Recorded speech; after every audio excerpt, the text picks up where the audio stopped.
வணக்கம். Welcome to கதை திரட்டு. இந்த வீடியோவில் நம்ம என்ன கதை கேட்க போகிறோம்னா, எழுத்தாளர் பிவிஆர் அவர்கள் எழுதிய தேன் கிண்ணம் கதையின் நிறைவு பகுதி. நம்ம சேனலை இது வரைக்கும் சப்ஸ்கிரைப் பண்ணாதவங்க சப்ஸ்கிரைப் பண்ணுங்க. பக்கத்தில் இருக்கிற பெல் ஐகானை கிளிக் பண்ணி ஆல்ங்கிற ஆப்ஷனை ப்ரெஸ் பண்ணுங்க. ஸோ தட் நான் போடுற கதைகளை உடனுக்குடனே நீங்கள் கேட்கலாம். வாங்க கதைக்குள்ள போகலாம். பானு சித்ரா பேசியதை காதில் வாங்கிக் கொள்ளாமலேயே தொடர்ந்தாள். போன வருஷமெல்லாம் நானும் முரளியும் எம்டி பரீட்சைக்கு சேர்ந்து படிக்கும்போது என்ன பேசிக்கொள்வோம் தெரியுமா? பரீட்சை முடிந்த பின் ஒன்றாகவே லண்டனுக்கு சென்று எஃப்ஆர்சிஎஸ்க்கும் படித்து பாஸ் செய்ய வேண்டும் என்று. பாவம், முரளியால் பரீட்சை எழுத முடியவில்லையே, சித்ரா யதார்த்தமாக சொன்னாள். அதனால் என்ன, நேரடியாகவும் லண்டனுக்கு சென்று எஃப்ஆர்சிஎஸ் எழுதலாம். எம்டியில் பட்ட ஏமாற்றம் மறைவதற்கும் ஒரு சான்ஸ் இருக்கிறது. சமீபத்தில் லண்டனுக்கு சென்று இந்த படிப்பு படிக்க வேண்டும் என்று முரளி உன்னிடம் சொன்னானா? சமீபத்தில் சொல்லவில்லைதான். அப்போ அந்த ஆசை இப்போ இல்லை போலிருக்கிறது என்றாள் சித்ரா. ஆசை உள்ளூர இருந்தாலும் நிறைவேற்றி கொள்ள முடியாத கஷ்டம். ஆசையை வெளியே சொல்லிக் கொள்ள முடியாமல் தடுக்கலாம் இல்லையா? அப்படி என்ன கஷ்டம் முரளிக்கு? மனசில் பட்டதை சொல்கிறவன் என்றுதான் எனக்கு தெரியும் அவனை. நான் இவ்வளவு சொல்லிய பிறகும் உனக்கு புரியவில்லையா சித்ரா? முரளி இப்போது டாக்டராக இங்கே சம்பாதிக்கிறான். ஆனால் வேலையை உதறிவிட்டு லண்டனுக்கு மேற்படிப்புக்கு போறதானால் எவ்வளவு பணம் செலவாகும் தெரியுமா? என்னதான் லண்டனில் தொழில் செய்து கொண்டே பரீட்சை எழுதலாம் என்றாலும் அஸ்திவாரம் போடவே நிறைய பணம் வேணுமே. முரளி இப்போ என்ன நினைத்து கொண்டிருக்கிறான் என்று உனக்கும் திட்டவட்டமாக தெரியாது, எனக்கும் தெரியாது என்றாள் சித்ரா. போவதற்கு ஒரு வாய்ப்பு இருக்கிறது என்று தெரிந்தால் உடனே அவன் துள்ளிக்கொண்டு கிளம்ப ஆயத்தம் செய்வான். அதாவது பெப்பர்மின்ட்டையும் பிஸ்கட்டையும் காட்டினால் துள்ளிக்கொண்டு பாயும் குழந்தை மாதிரி அல்லவா? ஐ எம் சாரி பானு, நீ முரளியை ரொம்ப தப்பாக எடை போட்டு விட்டேன்னு நினைக்கிறேன். இருக்கலாம் சித்ரா, தணிந்த குரலில் சொன்ன பானு சித்ராவுடன் வாதத்தில் இறங்கினாள். தன்னுடைய காரியம் நிறைவேறாது என்பதை கண்டு கொண்டாள். தொடர்ந்து, இருந்தாலும் உனக்கு உன் மாமா பிள்ளை மேல் நாட்டுக்கு சென்று பெரிய படிப்பு படித்து பட்டம் வாங்க வேண்டும் என்ற ஆசை இருக்காதா என்று கேட்டாள். எனக்கு இந்த மாதிரியான ஆசை இருக்கிறதோ இல்லையோ அது முக்கியம் இல்லை. அப்படி இருந்தாலும் அதை எப்படி நிறைவேற்றுவது என்பது என்னையும் முரளியையும் பொறுத்திருக்கிற விஷயம். இப்போ நீ வந்ததன் காரணம் உனக்கு ஒரு நல்ல துணை வேண்டும்.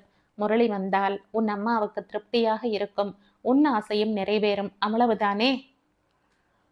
ஆமாம் என்றால் சித்ரா உடனேயே சரி என்று கூறி விடுவாள் என்று எண்ணிய பானு மறுகணமே ஆமாம் என்றாள். பிறகு, இப்போ அவனால் தன் அப்பாவிடமிருந்து பணம் பெற முடியாது, உன்னிடமிருந்துதான் கிடைக்கணும்.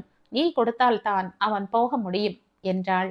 புரிகிறது என்ற சித்ரா தொடர்ந்து, அவன் வாங்கிக் கொள்ள தயார் என்றால், லண்டனுக்கு உன்னுடன் செல்ல தயார் என்றால், எனக்கு கிடைத்திருக்கிற சொத்து முழுவதையுமே கொடுக்க நான் தயார் என்றாள். அதை பற்றி நீ கவலைப்படாதே சித்ரா, நான் முரளியுடன் பேசி அவனை தயார் செய்து விடுகிறேன். அதுவரையில் நீ அவனுடன் இதை பற்றி பேசவே பேசாதே. அதாவது தானாக கனியாத காயை தடி கொண்டு அடைத்து கனிய வைக்க போகிறாயாக்கும். சித்ரா சிரித்தாள். முரளிக்கு எந்த யோசனையும் தானாக உதிக்காது சித்ரா. எனக்கு அவனை இன்று நேற்றா தெரியும். சித்ரா இப்போது சிரிக்காமல் கேட்டாள். பானு, ஒருவேளை முரளியால் வர முடியாமல் போனால் என்ன செய்வாய்? யோசிக்கணும். என்ன யோசிக்கணும்? வேறு யாராவது நண்பர் போகிறதானால் உடன் போகலாம் இல்லையா? போகலாம், ஆனால் யாரும் போவதாக தெரியவில்லையே. சித்ரா மெதுவாக எழுந்தாள். பானு, நான் இன்னைக்கே முரளியிடம் விஷயத்தை சொல்லி எவ்வளவு பணம் வேணும்னாலும் கொடுக்கிறேன், போதுமா? நீ சொல்வது போல முரளிக்கு உள்ளூர் ஆசை இருந்து அது நிறைவேற முடியாமல் இருக்க நான் தான் காரணமாக இருக்கிறேன் என்றால் அது பெரிய பாவமாக போய்விடும். நான் மனசறிஞ்சு ஒரு பாவமும் செய்ய விரும்பவில்லை. ரொம்ப தேங்க்ஸ் சித்ரா. ஆனா ஒன்றே ஒன்று எனக்கு உன்னிடம் அடியோடு பிடிக்கவில்லை பானு. பானு திடுக்கிட்டு பார்த்தாள். பார்வையிலேயே என்ன என்ற கேள்வி பிரதிபலித்தது. நீ உன் ஆசையை பூர்த்தி செய்து கொள்ள ஒரு கருவியை தேடிக்கொண்டுதான் இங்கு வந்தாயே தவிர, உன்னுடைய நண்பனும் உன்னை போலவே எஃப்ஆர்சிஎஸ் பரீட்சை பாஸ் பண்ணணும் என்கிற ஆசையில் வரவில்லை. அப்படி ஒரு ஆசை உண்மையாக உன் மனசில் ஊறி இருந்தால் நீயே அவனுடைய இந்த படிப்புக்கு உண்டான செலவையும் ஏற்றுக்கொண்டிருப்பாய். நான் நீயாக இருந்திருந்தால் என்ன செய்வேன் தெரியுமா பானு? அவனை பட்டம் பெற லண்டனுக்கு அனுப்பிவிட்டு நான் இங்கேயே இருப்பேன். முரளியை கேவலம் உன் வழித்துணைக்கு ஒரு லாந்தர் விளக்காக்கி விட்டாய். அதனால் என்ன, பரவாயில்லை. முரளி மனம் ஒப்பி வந்தால் எனக்கு சந்தோஷம்தான். சொல்லிவிட்டு சித்ரா மாடிப்படியை நோக்கி ஓடினாள். பானுவை பார்க்கக்கூட அவளுக்கு பிடிக்கவில்லை. முரளி தன்னை விட்டு ஒரே அடியாய் பிரியப் போகிறான் என்ற ஒரு எண்ணம்தான் அவளுள் நிறைந்திருந்தது. மாடியில் பாபு நின்று கொண்டிருந்தான். அவனை கண்டதும், "நீ எப்ப வந்த?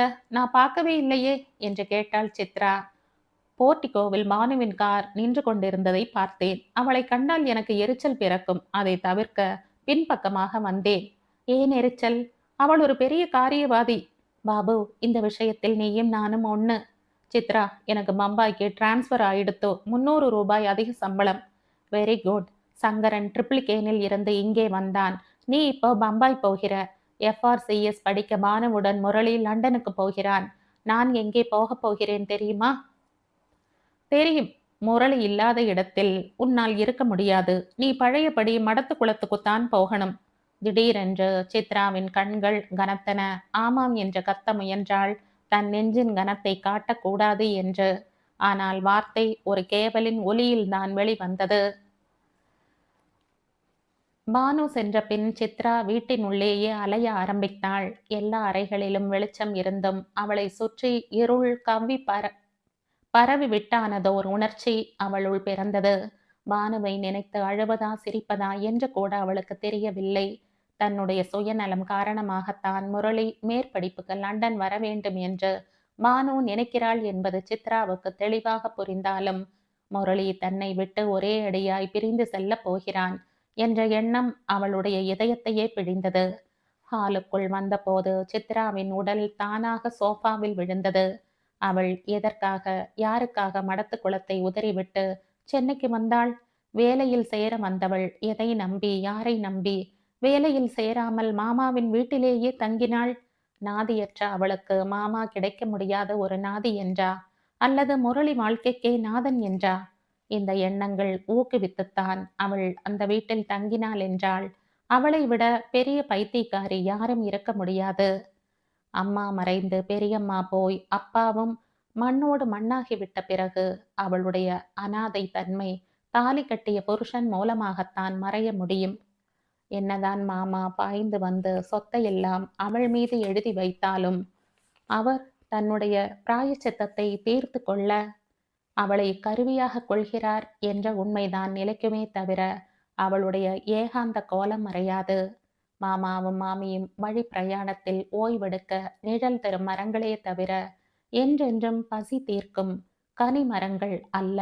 இந்த முரளி அவளுடைய கைக்குள் தான் அடங்கி இருக்கிறான் என்று கனவுகள் கண்டாளே, அது எவ்வளவு பெரிய முட்டாள்தனம்!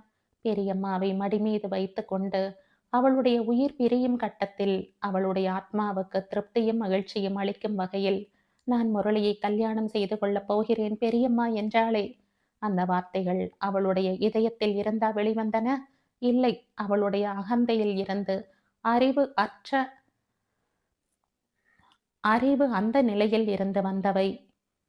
அவள் எப்படி முரளியின் உள் மனதை புரிந்து கொள்ளாமல் சொல்லலாம்? மாமா சொத்தையெல்லாம் எழுதி வைத்து விடுவார். அதன் பின் அவள் சொல்லக்கூடியதையெல்லாம் பிறர் செவி சாய்த்து கேட்பார்கள்.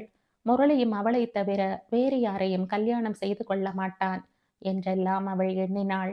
இந்த எண்ணங்களுக்கு ஆதாரமாக இருந்தவை அவளுக்கு முரளியின் மீது இருந்த நம்பிக்கை அல்ல, அவள் இழுத்த இழுப்புக்கு வளைந்து விடுவாள் என்ற தன் நம்பிக்கை.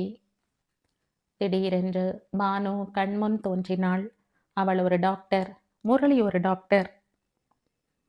தொழில் பொருத்தத்துக்கு குறைவு இல்லை.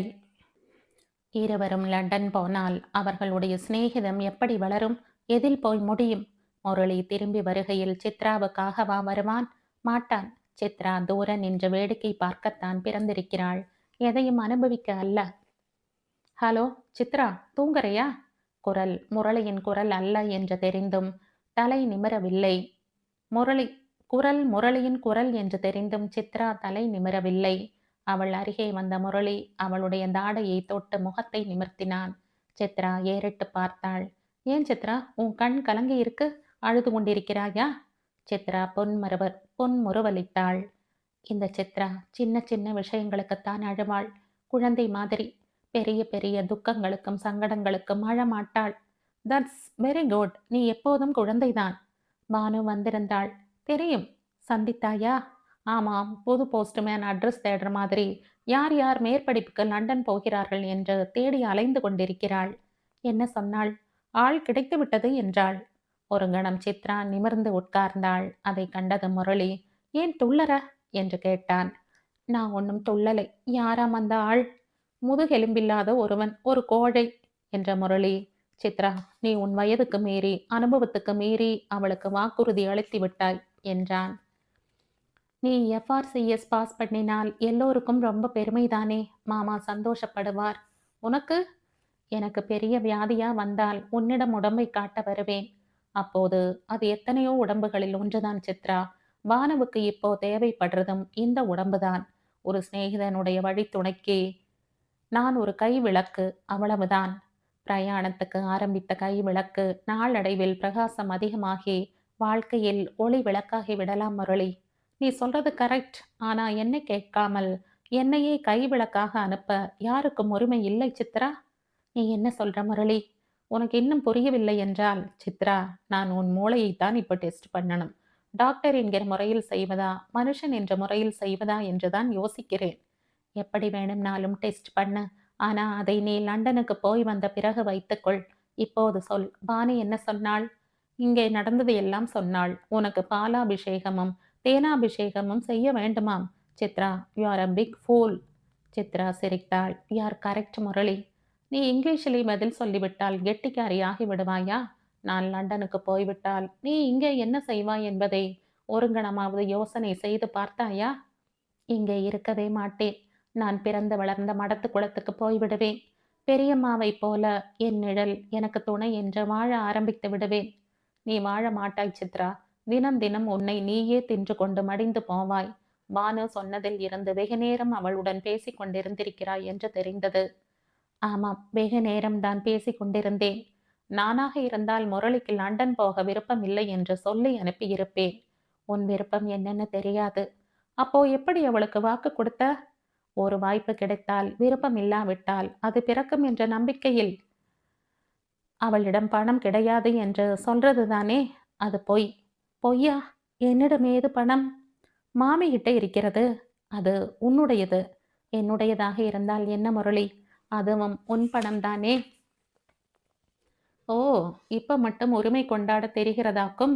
இந்த உரிமையை அப்போது மானு வந்திருந்த போது கொண்டாடி இருக்கிறது தானே. எப்படி? இதை நான் சொல்லித்தானா நீ தெரிந்து கொள்ள வேணும் சித்ரா? இத்தனை நேரம் நின்று கொண்டே பேசின முரளி எதிர் சோஃபாவில் உட்கார்ந்து கொண்டான். சித்ராவுக்கு விஷயம் புரிந்துவிட்டது. இருந்தாலும் அவனிடமிருந்தே வார்த்தைகளை இழுக்க வேண்டும் என்ற எண்ணத்தோடு, கடைசியா பானுவுக்கு நீ என்னதான் பதில் சொன்ன என்று கேட்டாள். எனக்கும் சேர்த்து பாஸ்போர்ட்டுக்கு ஏற்பாடு செய்து டிக்கெட்டும் வாங்க சொன்னேன். போதுமா? இனிமே நீ என்ன செய்ய போற? உன்னுடைய தர்மத்தில் என்னை படிக்க வைத்த திருப்தியில் மனம் குளிரப் போகிறாயா? உரத்த குரலில் பேசிய அவனுக்கு என்ன பதிலை அளிப்பது என்ற யோசனையில் சித்ரா மூழ்குகையில் திடீரென்று சுந்தரேசன் பிரவேசித்தார். என்னடா முரளி, என்ன சத்தம் போடுற? ஒண்ணும் இல்லப்பா. பானு லண்டனுக்கு போகிறாள் மேல் படிப்புக்கு. நானும் அவளுடன் போனால்தான் அவளுடைய அம்மா அனுப்ப ஒப்புக்கொள்வாளாம். இதையெல்லாம் உன் அம்மாவே சொல்லியாச்சு. இன்னைக்கு பானு சித்ரா கிட்ட வந்தாளாம். சித்ராவும் குதி குதின்னு குதிச்சாளாம். புதுசா ஏதாவது இருக்கா? பஞ்சாங்கம் பார்த்து நாள்தான் பார்க்கணும் என்றான் முரளி. விளையாடுகிறாயாடா? ஆமாம்பா. நேற்று இந்த வீட்டுக்கு வந்த பெண் தனக்கு ஏதோ பெரிய ஐஸ்வர்யம் வந்த திமிர்ல என்னை படிக்க வைக்கிறாள் என்றால் நான் விளையாடாமல் என்ன செய்யறது? அழறதா? உனக்குத்தான் திமிர் என்ற சித்ரா. நீ எஃப்ஆர்சிஎஸ் படிச்சு பாஸ் பண்ணா மாமாவுக்கும் மாமிக்கும் சந்தோஷமா இருக்கும்னு நினைச்சேன். ஆனா அதை விட உன் திமிர் தான் அதிகமா போகும். இருந்தாலும் பரவாயில்லை. சித்ரா என்றார் சுந்தரேசன். பிறகு, அவனை அனுப்ப எப்படியம்மா முடியும்? ஆயிரக்கணக்கில் செலவாகும். ஆகட்டுமே. ஆமாம்பா, ஆகட்டும். சித்ரா என்ன சாமானியமான பெண்ணா? கர்ணனுக்கு அப்புறம் இவள்தான் கர்ணி. நோட்டு நோட்டா வாரி வழங்குவாள். நானும் ஒரு எஃப்ஆர்சிஎஸ் ஆகிவிடுவேன். இருடா பேசாம என்றார் சுந்தரேசன். போன வருஷம் நீ எம்டிக்கு அப்புறம் எஃப்ஆர்சிஎஸ் எழுதணும்னு சொன்ன இல்ல என்று கேட்டார். ஆமாம், அது போன வருஷம். அப்போ இந்த பெண் இங்கே இருக்கலையே. நீங்க சம்பாதிக்கிறது எல்லாம் இவள் தலையில தான் கொட்டப் போகிறீர்கள் என்றும் அப்போ தெரியாதே. கேட்டுக்கொண்டே வந்த சிவகாமி, சருத்தாண்டா, சித்ராவே பானு கிட்ட சொல்லி இருக்கிற போது நீ அப்பா சொன்னபடி கேளுடா என்றாள். திடீரென்று சித்ரா விழித்தாள். மாமியா இப்படி பேசுகிறாள்? அதே கணத்தில் சுயநலம் இப்படி பேச வைக்கிறது என்ற எண்ணம் உண்டாகியது. சுந்தரேசன் சிவகாமியின் வார்த்தைகளை காதில் வாங்கிக் கொள்ளாமல் சித்ராவை பார்த்து சொன்னார். நீ இவனுக்கு பணம் கொடுத்தால்தான் லண்டனுக்கு போக முடியும். ஆனா உனக்கு அந்த உரிமை இன்னும் பிறக்கவில்லை. ஏன் மாமா? குப்தா செட்டியார் நாளைக்கு இங்கே வருகிறார். அவரை கேளு. ஆனால் அந்த உரிமை உனக்கு கிடைக்கிறதுக்கு முன்னால எனக்கு என்ன செய்ய வேண்டுமானாலும் அதிகாரம் இருக்கிறது. அப்போ நீங்கள் உங்கள் பிள்ளைக்கு கொடுங்கள் மாமா என்றாள் சித்ரா. என்னை நாட்டை விட்டு விரட்டுறதில் எவ்வளவு துடிப்பு பார்த்தீர்களா அப்பா? நான் சில திட்டங்கள் போட்டிருக்கிறேன் சிவகாமி. உனக்கு அக்கறை இருந்தால் நீயும் உட்கார்ந்து கேளு என்று ஆரம்பித்த சுந்தரேசன் எல்லோரையும் ஒரு முறை பார்த்துவிட்டு பேசலானார். இப்போது என் வாழ்க்கையில் எந்தவிதமான பிரச்சனையும் இல்லை. 3 பிள்ளைகளையும் படிக்க வைத்து ஆளாக்கியாகிவிட்டது. ஒரு பெண்ணையும் சேர்க்க வேண்டிய இடத்தில் சேர்த்தாகிவிட்டது. இனி கம்பெனியை நடத்தித்தான் நான் என் வயிற்றை கழுவிக்கொள்ள வேண்டும் என்ற நியதி இல்லை. பிள்ளைகளுக்கு என்னையும் சிவகாமியையும் காப்பாற்ற கடமை இருக்கிறது. இந்த கடமையை நான் இப்போது எந்த பிள்ளையிடமும் எதிர்பார்க்கவில்லை. ஏன் தெரியுமா? நான் பெறாத பெண் ஒருத்தி இருக்கிறாள். அவள் என்னையும் அவளுடைய மாமியையும் கண் இதழ்களில் வைத்து காப்பாற்றுவாள். அவளுக்கு நான் செய்த துரோகத்துக்கு மன்னிப்பே கிடையாது. மாமா என்று கத்தின சித்ரா. ஏன் இப்படியெல்லாம் பேசுகிறீர்கள்? நீங்கள் இன்னொரு தடவை இது மாதிரி பேசினீர்கள் என்றால் நான் எல்லாவற்றையும் உதறிவிட்டு மடத்து குளத்துக்கே இன்றைக்கே போய்விடுவேன். சித்ராவை ஒரு தடவை பார்த்துவிட்டு அவளுக்கு பதில் அளிக்காமலே சுந்தரேசன் தொடர்ந்தார். நான் செய்த குற்றத்துக்கும் துரோகத்துக்கும் பிராயச்சித்தம் செய்யணும் என்கிற எண்ணம் தோன்றியதே தவிர அதை எப்படி செய்வது என்று புரியாமல் மனம் குழம்பி கிடந்தது. நல்ல வேளையாக குப்தா செட்டியார் எனக்கு வழி காட்டினார். அவர் காட்டிய வழியில் முதல் அடி சித்ராவின் அப்பாவை தேடுவதும் அவருடைய பழைய கடனை தீர்ப்பதும் தான். இதை முடித்துவிட்ட நான் இப்போது இரண்டாவதாக செய்ய வேண்டியது கம்பெனியையும் மற்ற நிலம்புலன் வீடு வாசல்களையும் சித்ரா பெயருக்கு மாற்ற வேண்டியதுதான். மாற்றிவிட்டாலும் நான் தான் கம்பெனியை நடத்தும்படியாக இருக்கும். ஆனால் எனக்கு மனசிலும் உடம்பிலும் தெம்பு வர வர குறைந்து கொண்டு வருகிறது. நிம்மதியான ஒரு இடத்தில் இயற்கை சூழ்நிலையில் இருக்க வேண்டும் என்ற ஆசை பிறந்து விட்டது. மெட்ராஸுக்கு பக்கத்துல ஒரு சின்ன தோப்பு வாங்கி கொண்டு அங்கே இருக்கலாம் என்றாள் சிவகாமி. இந்த ஆசையை நான் செட்டியாரிடம் சொன்னபோது அவர் கம்பெனியை நல்ல விலைக்கு விற்றுவிடலாம் என்ற யோசனை கூறி தம்முடைய தூரத்து உறவினர் ஒருவரையும் உடனடியாக அனுப்பி வைத்தார். அவரும் நானும் நேற்று ஒரு முடிவுக்கு வந்தோம். 7.5 லட்சம் ரூபாய்க்கு கம்பெனியை விற்கப் போகிறேன். அந்த பணம் அப்படியே சித்ரா பெயருக்கு போகும். ஆனால் அவள் தனக்கு கல்யாணமாகி ஒரு குழந்தைக்கு தாய் ஆகிற வரை சொத்தை எடுத்து அனுபவிக்க முடியாது. எனக்கு கல்யாணமே ஆகாமல் அல்லது கல்யாணமாகி குழந்தை பிறக்காமல் போனால் என்று கேட்டாள் சித்ரா. சொத்திலிருந்து கிடைக்கிற வட்டியை எப்படி வேண்டுமானாலும் அனுபவிக்கலாம். சொத்தைத்தான் தொட முடியாது. இந்த விவகாரங்கள் தீர்ந்த பிறகு நான் என் தங்கையும் அக்காவும் இருந்து உயிரை விட்ட வீட்டுக்கு குடியேறப் போகிறேன். இதே கம்பெனியில் என்னை அட்வைசராக இருக்க சொல்லியிருக்கிறார்கள். அதற்கு சன்மானம் மாதம் 500 ரூபாய். மாதத்துக்கு ஒரு தடவை சென்னைக்கு வந்து போகணும். 2 நாள் இருக்கணும். இந்த 500 ரூபாய் எனக்கும் சிவகாமிக்கும் மடத்து குளத்தில் வெள்ளமாக பெருகும். சுந்தரேசன் பெருமூச்சுடன் நிறுத்தினார். அடுத்த கணம் சித்ரா, உங்க திட்டத்தை குப்பை தொட்டியில் போடுங்கள். கம்பெனியை விற்க நினைக்கிறதே தப்பு. சங்கரனும் பாபுவுமாக நடத்தட்டும். நீங்கள் அட்வைசராக இருங்கள். முரளி லண்டனுக்கு போகட்டும் என்று பொறிந்தாள். நீ என்ன செய்வ? எனக்கு என் அம்மாவும் பெரியம்மாவும் வாழ்ந்து இறந்த வீடு மடத்து குளத்தில் இருக்கிறது. கல்யாணமாகி புருஷன் வீடு போகணும் என்கிற ஆசையே கிடையாதா சித்ரா என்று கேட்டார் சுந்தரேசன் சிரித்து கொண்டே. நேற்று வரையில் ஒரு ஆசை இருந்தது. இன்னையில் இருந்து அது இல்லை. அடுத்த கணம் சித்ரா தன்னையும் மீறி முரளியை பார்த்தாள். அவளுடைய அந்த பார்வையே சிவகாமிக்கு புதுமையாக இருந்தது. என்னதான் முரளியின் மனம் சித்ராவின் மீது ஈடுபட்டிருக்கிறது என்று அவளுக்கு தெரிந்திருந்தாலும் அவன் சொல்லை தட்டாமல் பானுவின் கழுத்திலேயே தாலியை கட்டி விடுவான் என்று அவள் நம்பியிருந்தாள். அப்பா என்று எழுந்த முரளி, சித்ரா சொல்றதும் சரிதான். கம்பெனியை அவள் பெயருக்கு மாற்றுங்கள். ஆனால் விற்க வேண்டாம். உங்க பிள்ளைகள் இன்னொரு கம்பெனியில் வேலை செய்யறதுக்கு சித்ரா கம்பெனியிலேயே செய்யலாம். லாபத்திலும் பங்கு உண்டு என்றால் பாபு உயிரையே விடுவான் என்றான். நீ என்ன செய்ய போகிறாய்? பானு கூட போகப் போகிறாயா இல்லையா என்று கேட்டாள் சிவகாமி. அம்மா, அப்பா தம்முடைய பிராயச்சித்த திட்டத்தை சொன்னார். அது எப்படி பூர்த்தியாகிறதோ அப்படித்தான் உன் வாழ்க்கையும் போகும். சித்ரா தன்னுடைய தியாகத்தை வார்த்தையால் கொட்டி திட்டம் தீட்டி இருக்கிறாள். மணிமேகலை போல அவள் வாழறதானால் வாழட்டும், எனக்கு கவலை இல்லை. ஆனால் என் திட்டம் என்னன்னு இன்னைக்கு நான் சொல்ல மாட்டேன். 2 நாள் முன்னாலே நானும் செட்டியாருக்கு லெட்டர் எழுதியிருக்கிறேன். என் திட்டம் வெற்றி அளிக்கும் என்று அவருக்கு தோன்றினால் அவரே நாளைக்கு இதே ஹாலில் எல்லோருக்கும் சொல்வார். அப்போ தெரிந்து கொள்ளுங்கள். எல்லோரும் முரளியையே வைத்த கண் எடுக்காமல் பார்த்தனர். சித்ரா கூட ஒரு கணம் வியப்பில் மூழ்கினாள். முரளி லண்டனுக்கு போவதில்லை என்று நிச்சயமானாலும் அவனுடைய திட்டம் என்ன என்பது சித்ராவுக்கு தெரியவில்லை. 2, 3 தடவை கேட்டும் அவன் செட்டியார் வந்து சொல்வார், தெரிந்து கொள் என்று கூறினான். சித்ராவுக்கு அழுகை வந்தது. தன்னுடைய திட்டத்தை யாரும் லட்சியம் செய்யாதது வேதனையாக கூட இருந்தது. முரளி லண்டன் செல்லாதது அவளுக்கு ஒரு விதத்தில் வெற்றியேயாயினும் அவன் அவளிடமிருந்தும் நழுவ பார்க்கிறானோ என்ற பயம் எழுந்தது. மீண்டும் மாமாவை சந்தித்து தன்னுடைய திட்டத்தை அமலுக்கு கொண்டு வர பிரயத்தனம் செய்தால் என்ன? மாமா உள்ளூர மனம் இசைந்தாலும் செட்டியார் வந்த பின் அவருடன் கலந்து ஆலோசித்த பின் முடிவு செய்வதாக சொல்வார். சித்ரா மீண்டும் செட்டியாரிடம் ஒரு குரல் அழ வேண்டும் நினைத்த போது ஆத்திரம் பீரிட்டு கொண்டு வந்தது. சிதற இருக்கும் குடும்பத்தை ஒன்று சேர்க்க அவள் எடுத்துக்கொள்ளும் முயற்சிகளை யாருமே பொருட்படுத்தவில்லை என்றால் அவளுக்கு ஒரு நஷ்டமும் இல்லை. அவள் இத்தனை நாள் இருந்தது போலவே தனிமையில் ஒரு பணக்கார அனாதையாக இருப்பாள். ஆத்திரம் எழுந்தாலும் கடைசி முறையாக மாமாவிடம் கேட்பது என்று அவருடைய அறையை நோக்கி சென்றாள். என்ன சித்ரா, என்ன வேணும் என்று கேட்டார். மாமா, நீங்கள் எனக்கு இன்னும் ஒரு பதில் சொல்லவில்லை. எதை பத்தி? எல்லோருடைய எதிர்காலத்தை பத்தி. உன்னுடைய எதிர்காலம்தான் இப்போ முக்கியம். அதுதான் என் மனசில்.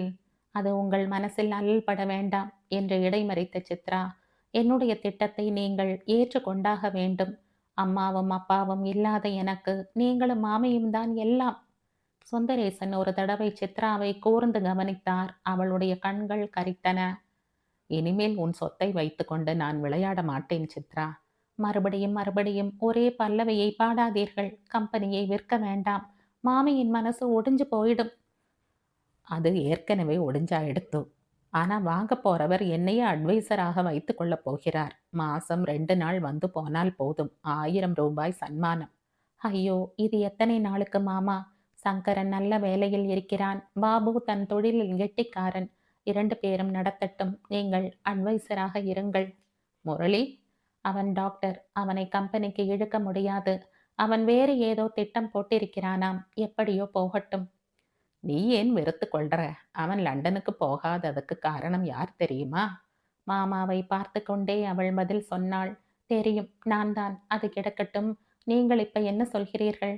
நான் சொல்வதை நீங்கள் அமுலாக்கினால் மாமிக்கு மனம் குளிரும். செட்டியாரிடம் ஒரு வார்த்தை கேட்கிறேன். ஏன் கேட்கணும்? அவர்தான் கம்பெனியை விற்க சொன்னாரா? இல்லை. ஆனா சித்ரா எனக்கும் வர வர அலுத்து விட்டது. தனியா ஒரு கிராமத்தில் போய் நிம்மதியா இருக்கணும்னு பார்க்கிறேன். அதுக்கு இன்னும் அவ்வளவு வயசாகவில்லை உங்களுக்கு என்றாள் சித்ரா. மாமா எழுந்தார். பிறகு எதையோ நினைத்து கொண்டவரைப் போல, சித்ரா, நீ என்ன செய்ய போற என்று கேட்டார். என்னுடைய எதிர்காலம் உங்கள் கையில்தான் இருக்கிறது மாமா. என் கையிலா அல்லது முரளியின் கையிலா? அதையும் செட்டியாரிடம் கேளுங்கள். செட்டியார் இரவு 7 மணிக்கு வந்தார். அவர் வந்தபோது சுந்தரேசனை தவிர வேறு யாரும் ஹாலில் இல்லாமல் இருக்கவே ஒருவருக்கும் அவர் வந்தது தெரியாமல் போயிற்று.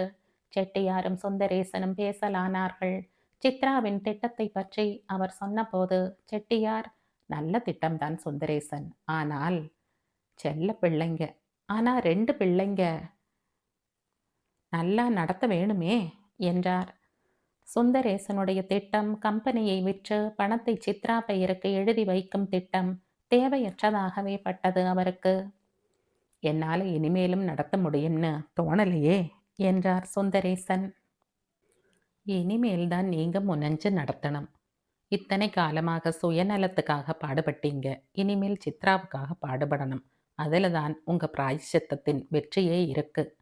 சுந்தரேசன் பேச்சின் திசையை மாற்றும் எண்ணத்தில், முரளி கூட ஏதோ திட்டம் போட்டிருக்கிறானாமே என்றார்.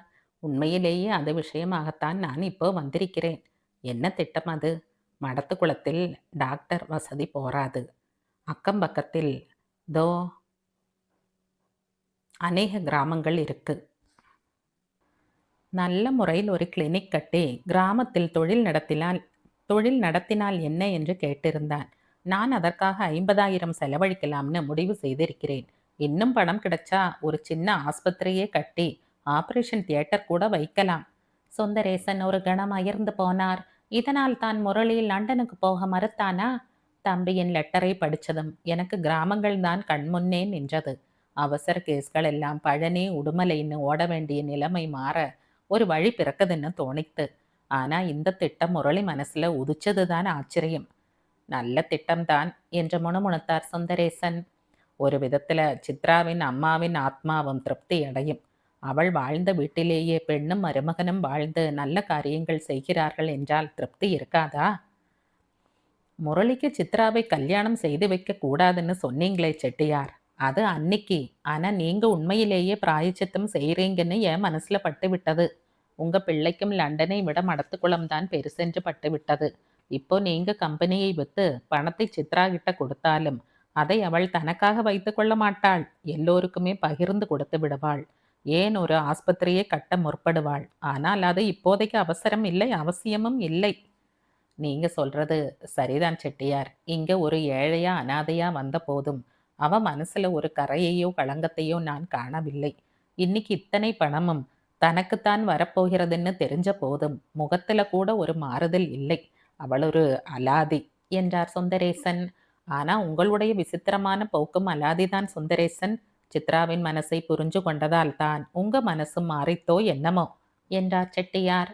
ஆனா என் மனைவிதான் இன்னும் குழம்பி கிடக்கிறாள். அவளும் நாளடைவில் தானே அலசி பார்த்து புரிந்து கொள்வாள் என்கிற நம்பிக்கைதான் இப்போ இருக்கு. திடீரென்று ஹாலினுள் பிரவேசித்த சித்ரா இருவரையும் கண்டதும் ஒரு வினாடி நின்றாள். பிறகு, என்ன மாமா நம்பிக்கை? என்ன போர் அடிக்கிறீர்கள்? செட்டியாரே, செட்டியார் ஐயா, நீங்கள் எப்போ வந்தீர்கள்? இப்பத்தான் குழந்தே, ஒரு 10 நிமிஷம் இருக்கும். ஏன் செட்டியார், நான் சொல்றதை இந்த மாமா கேட்க மாட்டேன் என்கிறார். தான் பிடிச்ச முயலுக்கு 3 கால்னு கம்பெனியை விற்க தலை கீழா நிற்கிறார். நீங்க தான் புத்தி சொல்லணும். கம்பெனியை விற்க போறதில்லை சித்ரா. சங்கரனும் பாபுவும் நடத்துவார்கள், போதுமா? ஆனா அது உன் பெயரில் நடக்கும். பெயர் எதுவானாலும் இருக்கட்டும் செட்டியார். நான் திடீர்னு இந்த குடும்பத்தில் தலை நீட்டியதால் இது சின்ன பின்னமாக கூடாது. அது சரி, முரளி லண்டனுக்கு போக மாட்டானாம். உங்களிடம் ஏதோ சொல்லி வைத்திருக்கிறானாம். அது என்ன? செட்டியார் விவரமாக கூறினார். ஒரு கணம் அயர்ந்து போன சித்ரா, இந்த யோசனை எப்படி எனக்கு வராமல் போய்விட்டது? Very good idea. நான் கூட நர்ஸ் வேலைக்கு வேணுமானால் படிக்க தயார் என்றாள். நர்ஸுகளுக்கு பஞ்சமில்லை சித்ரா என்றார் செட்டியார். ஆனா உனக்குத்தான் புது கஷ்டம் இருக்கும் என்றார். என்ன? முரளியை கல்யாணம் பண்ணிக்கொண்டு கேவலம் ஒரு கிராமத்தில ஜென்மம் முழுதும் வாழ்வ. அதுவும் பணக்காரி ஆகிவிட்ட நீ. முரளி மடத்து குளம் போக தயாராக இல்லைனாலும் என்னுடைய வாழ்க்கை இனிமேல் அந்த வீட்டில்தான். நான் ஏற்கனவே திட்டம் போட்டாகிவிட்டது தெரியுமா? அங்கே இருக்கிறவர்கள் எதில் குறைந்து போய்விட்டார்கள்? தோப்பும் துறவும் நதியும் காற்றும். போதும் போதும் என்றார் சுந்தரேசன். இலை போடம்மா என்றார். குப்தா செட்டியார் சிரித்து கொண்டே, குழந்தே, இலையில முதலில் உன் கையால் நிறைய தேன் பரிமாறம்மா என்றார். வெள்ளி கிண்ணத்திலே வை என்றார் சுந்தரேசன். நரிக்குத்தான் தேன் பிடிக்கும் என்பார்கள். உங்களுக்கு கூடவா? சரி, பரிமாறுகிறேன், எழுந்திருங்கள். தோ முரளி வரான். முரளி, உனக்கு தேன் பிடிக்குமா என்றாள் சித்ரா. அவனுக்கு உன்னைத்தான் பிடிக்கும் குழந்தே என்றார் செட்டியார். அப்போ அவனுடைய இலையில் வேப்பம் பூவை வைக்கிறேன். நீ வைத்தால் அது கூட தேனாக இனிக்கும் இல்லையா?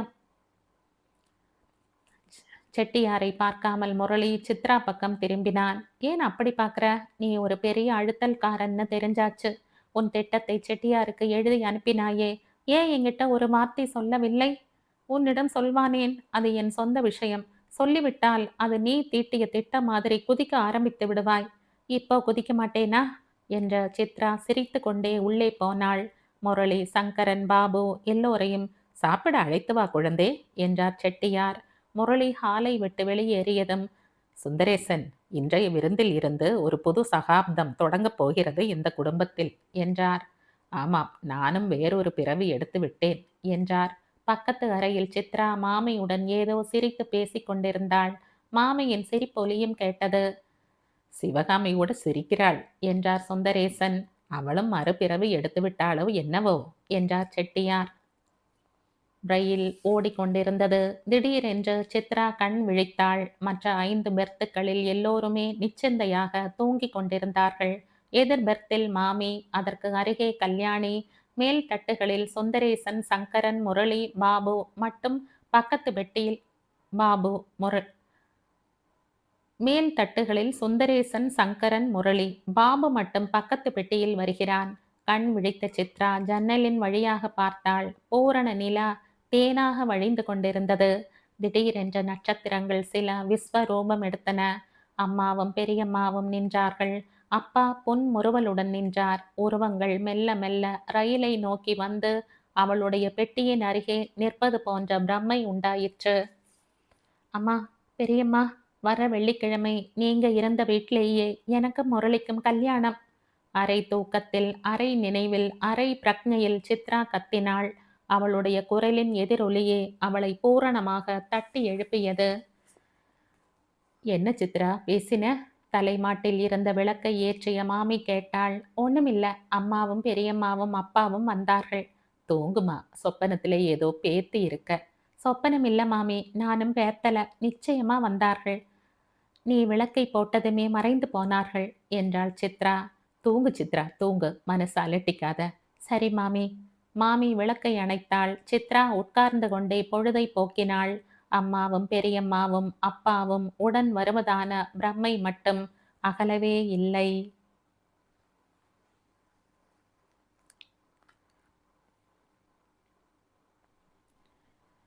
இதோடு இந்த கதை முடியுது. இந்த கதை உங்களுக்கு பிடிச்சிருந்தா லைக் பண்ணுங்க, ஷேர் பண்ணுங்க, சப்ஸ்கிரைப் பண்ணுங்க. மற்றும் ஒரு இன்ட்ரெஸ்டிங்கான கதையோட அடுத்த வீடியோல சந்திப்போம். பாய். Thank you.